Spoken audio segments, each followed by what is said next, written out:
Vamos falar um pouquinho da resposta em frequência de um amplificador. Normalmente, a resposta em frequência de um amplificador é associada a um gráfico do ganho de tensão desse amplificador em função da frequência do sinal de entrada. É de se esperar que, dependendo da frequência do sinal de entrada, o ganho que o amplificador vai dar para o sinal seja variável, porque o amplificador tem no seu interior capacitores, e os capacitores são componentes que têm comportamento dependente da frequência. Isto é, um capacitor tem associado a si uma reatância capacitiva, de tal forma que, quanto mais alta a frequência a que ele for submetido, menor essa reatância capacitiva é. E esta reatância capacitiva é dada em ohms. Portanto, quanto mais alta a frequência, mais próximo de um curto-circuito para correntes alternadas nós estaremos quando se trata de capacitor em corrente alternada. Isto depende também do valor da capacitância associada ao capacitor. Quanto maior for esta capacitância, tanto mais rápido, com o aumento da frequência, ele comportar-se-á como um curto-circuito, de forma que capacitores com capacitâncias grandes, para médias, baixas e médias frequências, já estão praticamente se comportando como curtos-circuitos para as correntes alternadas. Já capacitores com capacitâncias muito pequenas comportar-se-ão como curto-circuito para as correntes alternadas quando submetidos a frequências altas, a sinais de frequências mais altas. Então vamos recordar um pouquinho o nosso amplificador com circuito autopolarizante e capacitor de emissor. Nós observamos aqui três capacitores: o capacitor de entrada CI, o capacitor de saída CO e o capacitor de emissor CE, que já foram aqui discutidos exaustivamente, qual é a função de cada um. O fato é que eles são necessários ao circuito para o bom funcionamento do amplificador. Temos também aqui pontilhado uma capacitância entre base e coletor e uma capacitância entre base e emissor. As junções PN apresentam capacitâncias. A capacitância associada à polarização direta é chamada capacitância de difusão, e a capacitância associada à polarização reversa é chamada de capacitância de transição. Então, é de se esperar que essas capacitâncias, que são muito pequenininhas, elas influenciem o comportamento do transistor em altas frequências, porque se elas são muito pequenas, elas só vão começar a se comportar como curtos-circuitos quando o transistor começar a operar em altas frequências. Para médias e baixas frequências, essas capacitâncias comportar-se-ão como circuitos abertos, então é como se elas não estivessem nem desenhadas aqui, é como se o transistor estivesse funcionando normalmente. Então o que vai acontecer? À medida que nós injetamos um sinal VI aqui de baixa frequência, as capacitâncias CI, CO e CE estarão abertas, porque elas têm valor grande.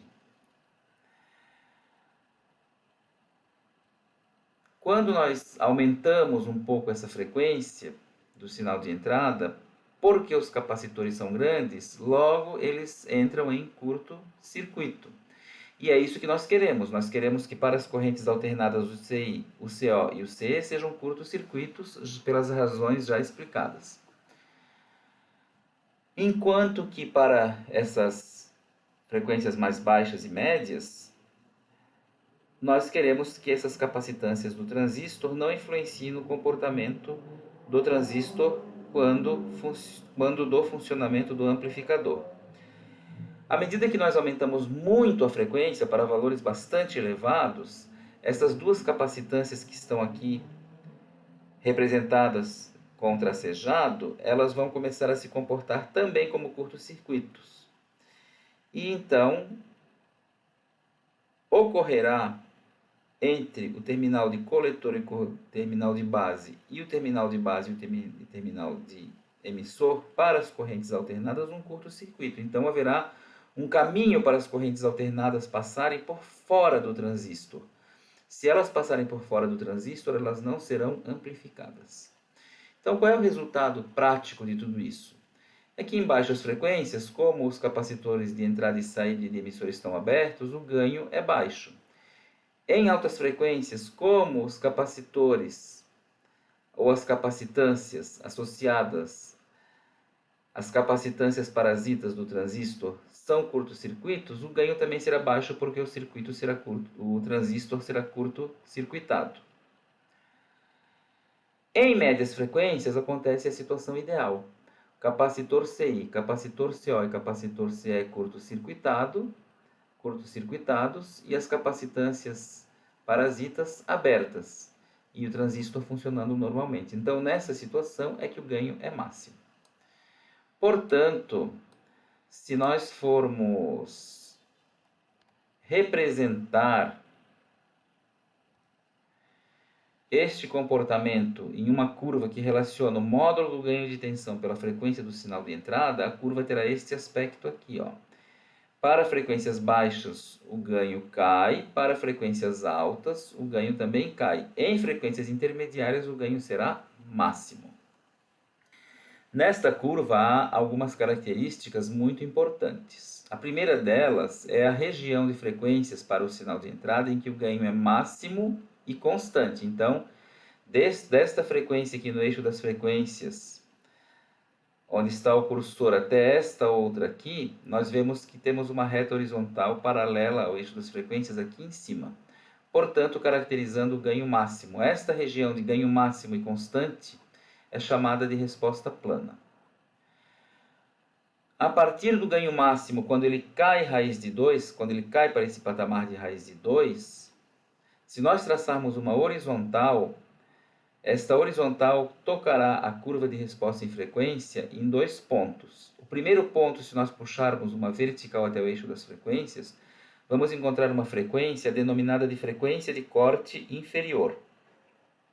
No segundo ponto, quando este patamar de AV máximo sobre raiz de 2 tocar a curva de resposta em frequência do amplificador, nós encontraremos uma outra frequência também denominada de frequência de corte, mas como ela tem um valor maior do que a primeira, então ela é frequência de corte superior.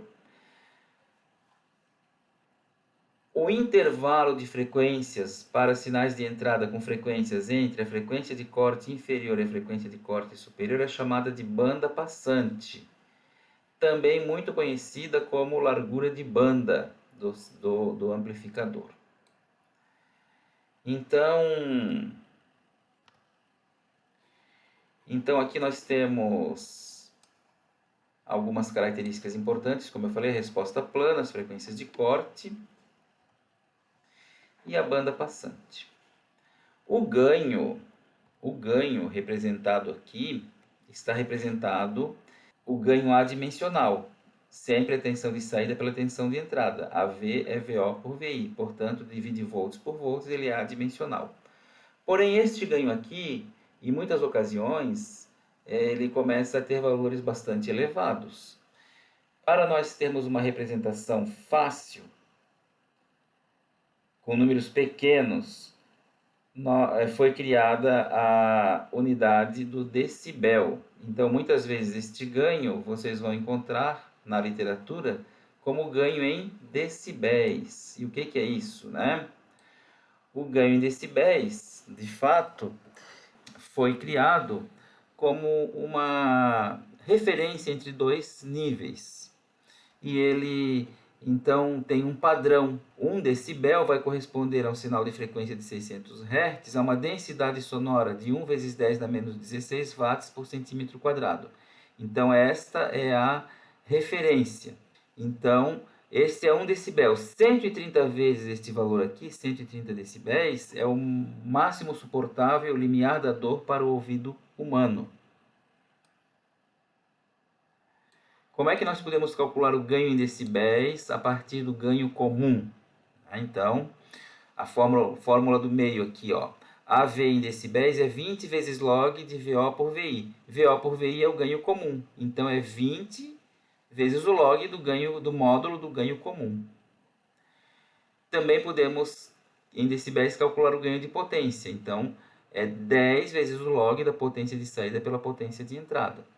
O ganho de corrente, 20 vezes o log da corrente de saída pela corrente de entrada.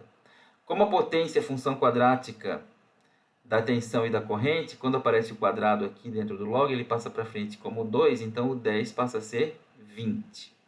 Então vamos ver agora o que são as impedâncias de entrada e saída de um amplificador. Impedância é uma quantidade em ohms a partir de dois terminais de um circuito qualquer que substitui aquele circuito em corrente alternada. Então a impedância de entrada é a partir dos dois terminais de entrada, quantos ohms se enxerga ali para dentro em corrente alternada. E a impedância de saída, a partir dos terminais de saída, quantos ohms se enxerga ali para dentro do circuito. A importância de conhecer as impedâncias de entrada e saída, dentre outras coisas, é para que nós possamos possibilitar a máxima transferência de potência de um estágio ou de um sistema para o outro, de um sistema eletrônico para o outro, de um estágio amplificador para o outro. O teorema da máxima transferência de potência nos indica que, se eu quero transferir um sinal ou a potência, um sinal com potência, de um sistema 1 para um sistema 2, o teorema da máxima transferência de potência diz o seguinte, que a impedância de saída do sistema 1 tem que ser igual à impedância de entrada do sistema 2. Esta é a condição ideal, quando a máxima transferência será passada do sistema 1 para o sistema 2. Então, quando essas impedâncias não são iguais ou não são próximas, a gente tem que promover algum artifício, e esse artifício chama-se casamento de impedâncias. Nós não entraremos no detalhe aqui agora, mas nós vamos deixar claro aqui como é que a gente pode determinar a impedância de entrada e a impedância de saída de um amplificador transistorizado. Então, se nós temos aqui um amplificador transistorizado, percebam a entrada com capacitor CI, a saída com capacitor CO, ele foi polarizado com circuito de polarização fixa. Quem é a impedância de entrada a partir dos dois terminais de entrada? Aqui tem um terminal de entrada, aqui o outro. Então, aqui vai entrar uma corrente II e aqui tem uma tensão VI. A impedância de entrada, pela lei de Ohm, é VI por I. Impedância é V por I. Se é de entrada, VI por I. Então, a gente monta o circuitinho, deixa a saída em aberto, aplica uma tensão de entrada e mede a corrente correspondente na entrada. Divide a tensão pela corrente e tem a impedância de entrada para uma determinada frequência. A impedância dependerá da frequência também. A impedância de saída vai ser a tensão de saída pela corrente de saída. Mas qual tensão e qual corrente? Então, aplicamos uma tensão na entrada, sem a carga, com a carga em aberto, medimos a tensão da saída. Então, medimos o VO. Depois, fazemos um curto-circuito na saída com um amperímetro. Lembra que o amperímetro tem resistência interna nula. Então, fazemos um curto-circuito na saída. Toda a corrente vai passar pelo amperímetro e nenhuma pela carga, porque esse caminho aqui tem resistência nula. Então, medimos a corrente de saída com a saída curto-circuitada, aplicando uma tensão na entrada, a mesma tensão da entrada. Aplico a mesma tensão aqui, meço o VO. Aplico a mesma tensão aqui, meço o IO. E aí, dividindo um pelo outro, eu tenho a impedância de saída. Os estágios amplificadores, dependendo da configuração deles, eles têm impedâncias de entrada e saída distintas entre si. Nesta tabela estão aqui, dentre outras coisas que nós já estudamos, os ganhos de potência, corrente e tensão nós já estudamos, estão as impedâncias. Para a configuração emissor comum, tanto a impedância de entrada quanto de saída é mediana. Já na coletor comum, a impedância de entrada é alta e a de saída é baixa. Para a base comum é o contrário. A impedância de entrada é baixa e a de saída é alta. Aí vai se desvelando um pouquinho por que também se utilizam essas outras configurações. Se por um lado o emissor comum dá maior ganho de potência, mas se eu tiver que conectar uma configuração emissor comum numa carga alta, vejam, a impedância de saída dele é média e a impedância de entrada da carga é alta. Então, talvez não seja o emissor comum o mais apropriado. Talvez o mais apropriado seja um base comum que tem impedância de saída alta para ficar da mesma magnitude da carga e ocorrer a máxima transferência de potência. Então, muitas vezes, um estágio amplificador não tem um ganho de potência muito alto, tem um ganho de potência médio, mas por causa do casamento de impedâncias com a carga ou com o sistema que está conectado imediatamente antes dele, pode ser que a gente faça opção por um coletor comum ou por um base comum. Isso vai ficar um pouquinho mais claro quando estudarmos amplificadores em cascata. Por enquanto, está suficiente vocês saberem o método para determinar o ZI e o ZO e que há diferença entre as magnitudes dessas impedâncias de entrada e saída a depender da configuração do transistor quando ligado para amplificar um sinal. Vamos então à solução de um exemplo que utiliza a curva de resposta em frequência de um amplificador transistorizado. Então o problema pede que, dada a curva de resposta em frequência de um amplificador transistorizado, que nós calculemos a resposta plana, a banda passante e, se nós tivermos a entrada desse amplificador, um sinal com uma senoide, com VI de pico a pico de 10 mV, para que nós preenchamos esta tabela aqui. Na tabela nós temos vários sinais na entrada com frequências diferentes. Ele pede para, a tabela pede para que nós determinemos aqui o ganho em decibéis, o ganho comum e a tensão de saída de pico a pico. Então, o que será que vai acontecer lá na saída com esses 10 mV que entram aqui, né? Então nós temos aqui uma curva que mostra o seguinte: o ganho de tensão em decibéis e a frequência de entrada em hertz do sinal de entrada.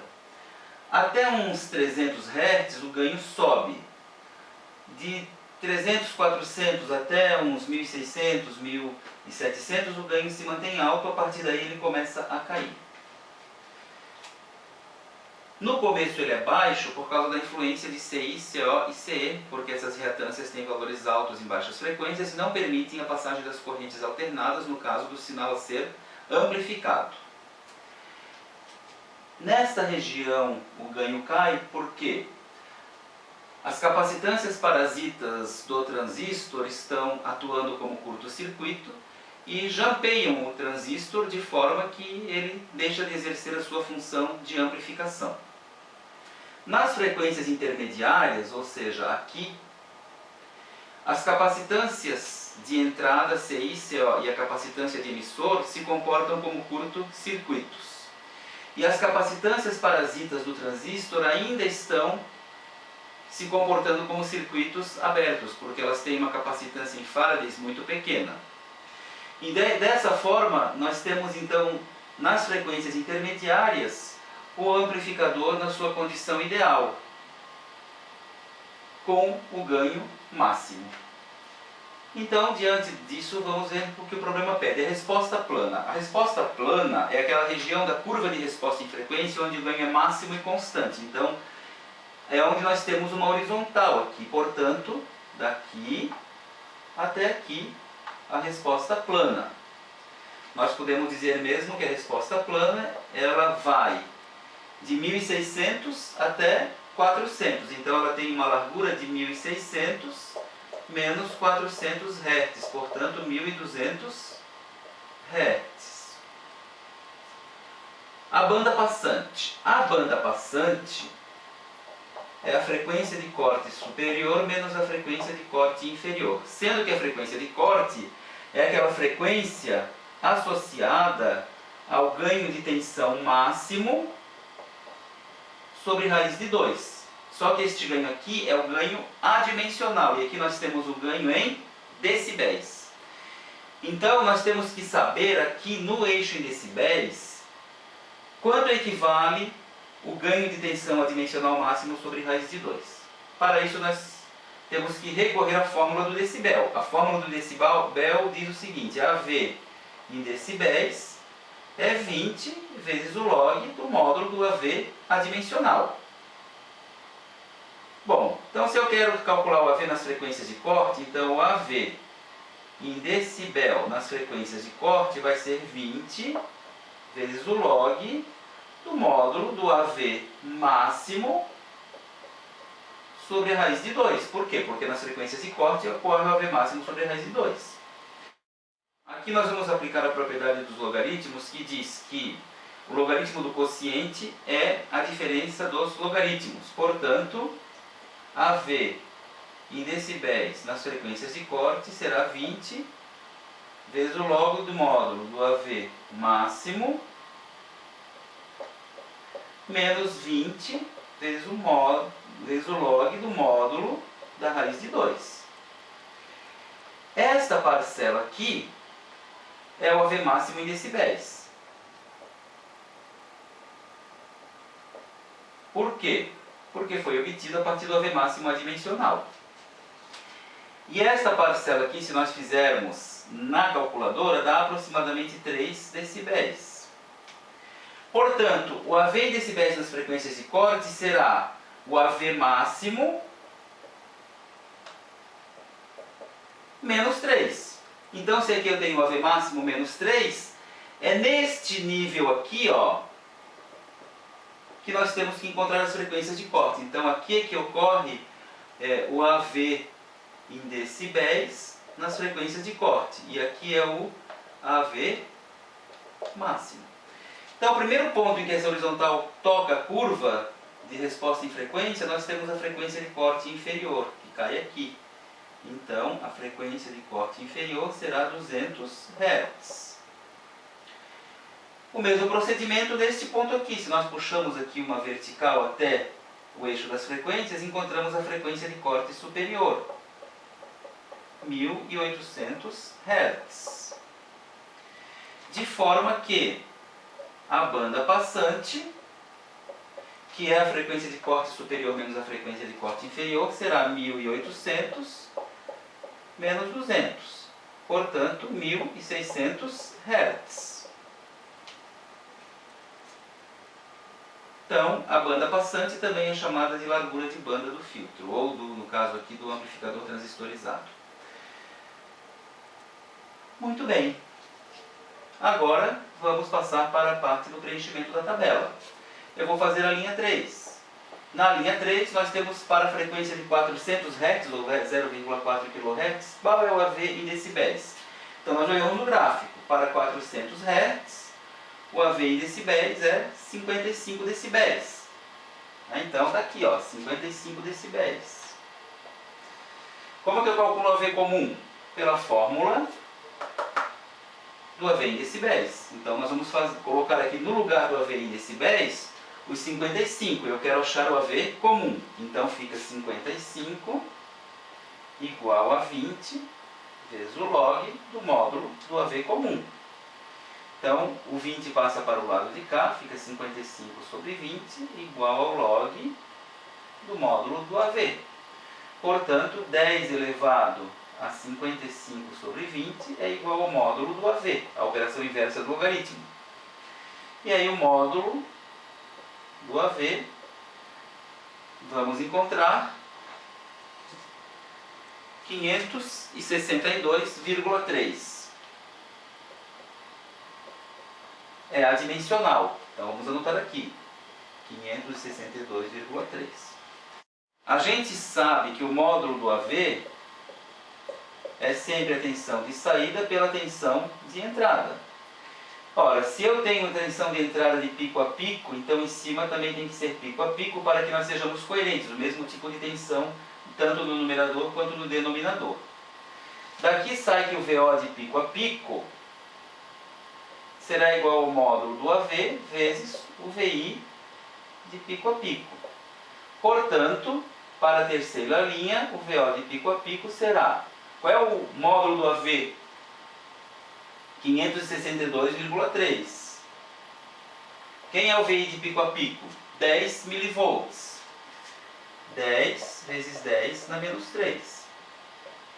Então, daqui a gente conclui que a tensão de saída de pico a pico será 5,623 volts. 5,623 volts. Então percebam, um sinal com 400 Hz na entrada e 10 mV de pico a pico passará por esse filtro, sairá também com 400 Hz, porque o filtro não altera a frequência, mas altera quem? O valor de pico a pico. O valor de pico a pico passa a ser 5,6 volts. Vejam que houve uma grande amplificação, de 10 mili para 5,6. Agora vamos preencher as outras linhas da tabela. Vejam, para 1 kHz, 1000 Hz, também o ganho é 55. Então fica igual esta linha, igual à linha de cima. Para 1600 Hz, também temos o ganho de 55. Então esta linha também fica igual à linha 3. Vamos à primeira linha. 100 Hz, cai mais ou menos em 43 dB. 43 dB, se nós fizermos a continha do ganho comum, nós vamos encontrar um ganho comum de 141,25. E uma tensão de pico a pico de 1,4125 volts. 200 Hz. 200 Hz, 52 decibéis. Então, 52. Aqui nós podemos, para encontrar este valor, tanto fazer este procedimento, como simplesmente dividir esse daqui por raiz de 2, porque esse aqui é o AV máximo, e AV máximo sobre raiz de 2 é o ganho na frequência de corte. Então, por qualquer um dos procedimentos, nós vamos encontrar 398,1, ou 3,981 volts. 1800 Hz. Também cai na frequência de corte, 52 decibéis. Portanto, é igual à linha que nós acabamos de ver.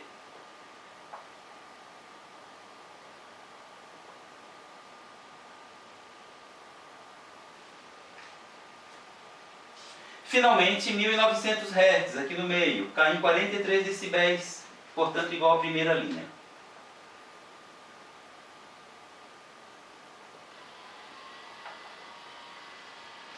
Então a gente vê claramente que para este filtro, né, ou para este, eu chamo de filtro porque isso não deixa de ser um filtro, que será matéria do próximo semestre. Para este amplificador transistorizado, então nós temos o seguinte comportamento. Para frequências baixas, o ganho é pouco, então sai uma tensão baixa. Para frequências altas, também. Mas nas frequências intermediárias há um ganho bastante significativo. Então, também ainda podemos, para complementar, marcar a banda passante aqui, ó. A banda passante é este espaço aqui, ó, que vai da frequência de corte inferior até a frequência de corte superior. A banda passante, né? Do inglês bandwidth. Então pronto. Aqui está o nosso exemplo sobre resposta em frequência do amplificador transistorizado.